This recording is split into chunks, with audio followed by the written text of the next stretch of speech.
Welcome back to 5-Minute Knives, the channel that only thinks some farts are funny. Today, we're going to talk about a Kukri blade, a giant Kukri, and this is the BK21 Reinhardt Kukri knife that barely fits on frame. Actually doesn't, so we're going to have to do this a lot. I don't care. I'm not zooming out. But it's a big sumbridge, as you can see. You guys have seen this blade around for some time. I've always looked at it and was wondering if I wanted it. Now, it's a bit heavier than I thought it was going to be right off the rip.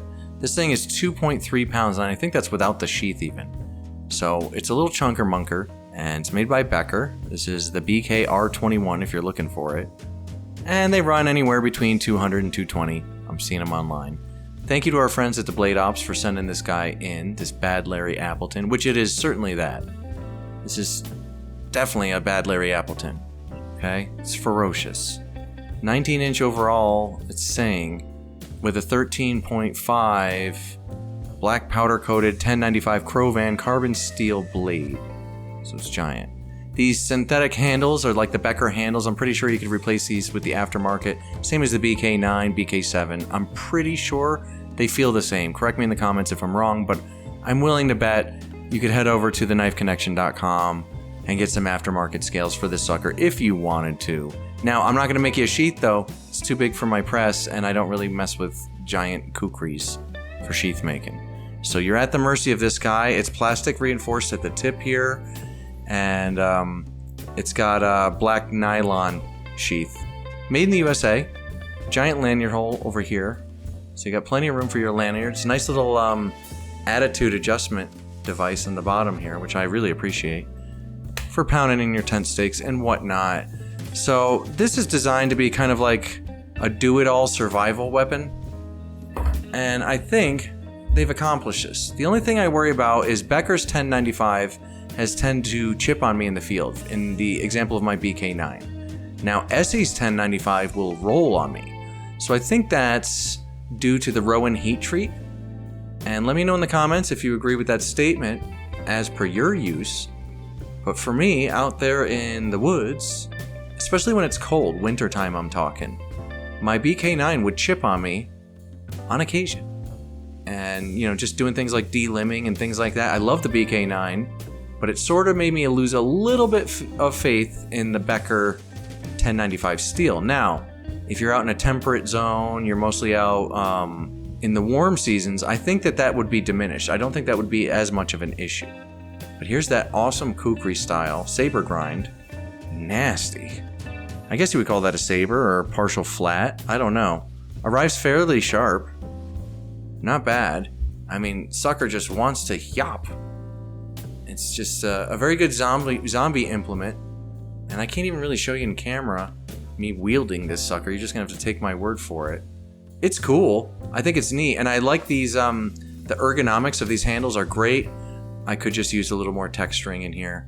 Hang on to the sucker. I would definitely throw a lanyard on this beast, right? You don't want this flinging out of your hand and bothering your other campers. But on a whole, I gotta be really careful here. On a whole, I think it's just like a really impressive hunk of steel. So I like this sumbridge. Now I'm not gonna keep it, but if you wanted to pick one up and use the link below to the Blade Ops, if they're in stock, we do get a little kickback from that, so it does help the channel. These are cool. I can tell you that in hand, it's heavier than I thought it would be. I didn't expect this kind of weight, but it's not bad. I bet you that would help you chop. Now, doing a tabletop, this is one of the few knives that I would actually really need to start thumping on in the woods to get an accurate, clear picture on. So I'm gonna need you guys to chime in on the comments and help fill in the gaps here. You know, a lot of the times tabletop is just fine, by the way. I can look at a knife and just tell you all about it. I know what it's capable of. Minus heat treating and stress fractures and things like that you can't foresee. I can let you know roughly in the ballpark how effective a blade is, what it'll be used for. I've been around, you know, I got a channel. I've seen a lot of knives, right? And I was a big knife dork leading up to this. This is what made me start the 5-Minute Knives program, was that I was a huge knife dork and all my friends had knife questions. So why not talk about it on the tubes, right? And here we are, 4 years later, and I'm already a thousandaire. Right? Pretty impressive. So as far as this knife, however, this is a different animal. I mean, for this one, I actually need to put some time on it, thumping around. So I'd have to purchase this knife, go out in the woods, thump around. I can tell you already that the Kukri, focus.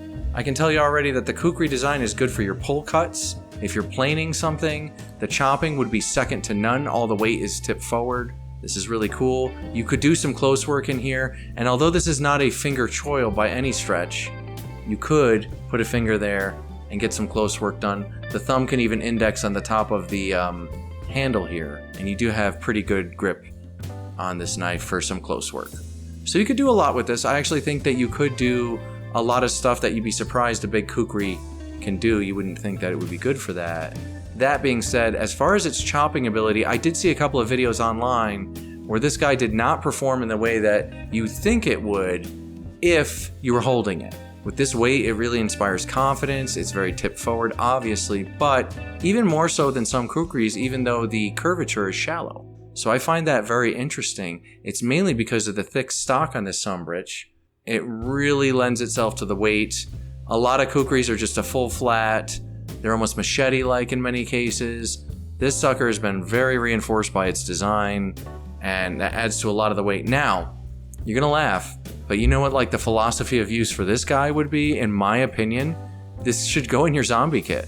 I think that this would be a fine implement for tater digging. You know what I mean? Good self-defense out there in the woods. You can wear it in the small of the back, maybe put it in your pack, you know, and mainly this is, you're at the campsite, you're hanging out, something weird's going on, you want to check it out, but you don't want to give away your position with a mechanism. You don't want to make a bunch of noise. Mechanisms can be a little clumsy at times. You're shooting in all directions, you know.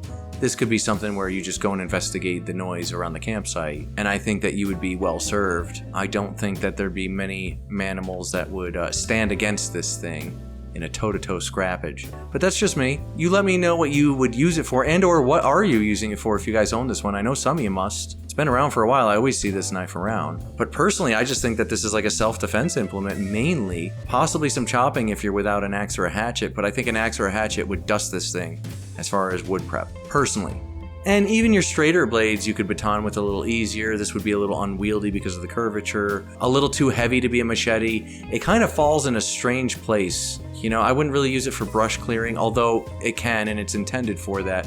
Planing, sure. Making a flat surface, sure. But if we're being really honest with ourselves here, we have to assume this is for zombies. Is it not? Am I crazy? This is a zombie implement, is it not? This bad Larry Appleton. So that's my take on it. Like, you know, holding it, yes, I don't know exactly how well it'll hold up to wood chopping and so on. I can tell you how it would do against Jamba. Probably pretty damn good. The problem is you would gas out before anything. So if you're up against 1 to 6 zombies, this is probably your horse. 7 to 12 zombies and above, you're better off running, and you're gonna need the weight. You probably want to fling this thing on the ground because, you know, it's kind of heavy. You know, you just saved 3 pounds right there. So it's your call. Let me know what you guys think. It's not too pricey. I mean, at $200, it's a little up there. It seems very well built. It is ergonomic. It is heavy in the hand, but I like that, and I think you Kukri guys are going to dig that. Me personally, I like the smaller Kukri blades, like the 10.5 inchers and things like that. This guy at the 13.5 inch blade, it just feels a little chunk to me, but I'm used to like faster, nimble blades. So don't listen to me, listen to the Kukri guys in the comments. They know more than I do about this, I guarantee it. Boys, I'm counting on you. Go ahead and chime in and educate us all about what you do with the Becker 21 Reinhardt Kukri knife. What you use it for, how is she holding up, how long have you had it? These are the data points I need from you that we can't ascertain from a tabletop. So let me know how she chops, etc. But on a whole, I think this would go in a pack. Zombie time, you break her out, and you do some tater digging. No? That's just my 2 cents. You guys let me know in the comments if you agree, disagree. I want to hear it all. Anyway, that's it for me. I'll see you guys next time on 5 Minute Knives.